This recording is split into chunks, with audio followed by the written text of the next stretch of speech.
இந்த காலுக்கு செய்யக்கூடிய இந்த எளிமையான பயிற்சி, இடுப்புக்கு கீழே கால் கடுக்குது, குடையுது, அப்படி கால் மரத்து போகுது, காலை பிடிச்சி இழுக்குது அப்படிங்கிற கால் வாதம் சார்ந்த பிரச்சனைகள் எதுவும் வராது. முழங்கால் முட்டி தேய்மானம் வராது. காப் மசில்ஸ் கெண்ட சதை பிடிச்சி இழுக்கக்கூடிய வலிகளோ பாதிப்புகளோ வராது. புதிங்கால் வலி வராது.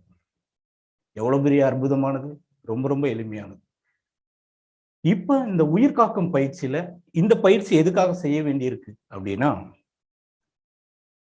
இந்த காப் மசில்ஸ் தரையில அடிக்க அடிக்க இந்த காப் மசில்ஸ்க்கு உள்ள இருக்கக்கூடிய இரத்த குழாயில்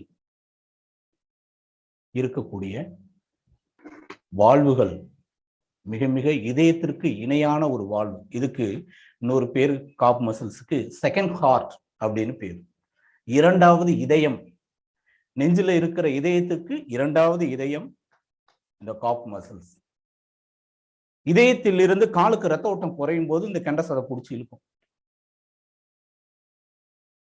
வெகு தூரம் நடந்து போகும்போது இந்த காப் மசில்ஸ் டைட் ஆகுது அப்படின்னா காலுக்கு ரத்த ஓட்டம் குறையுது அப்படின்னு அர்த்தம்.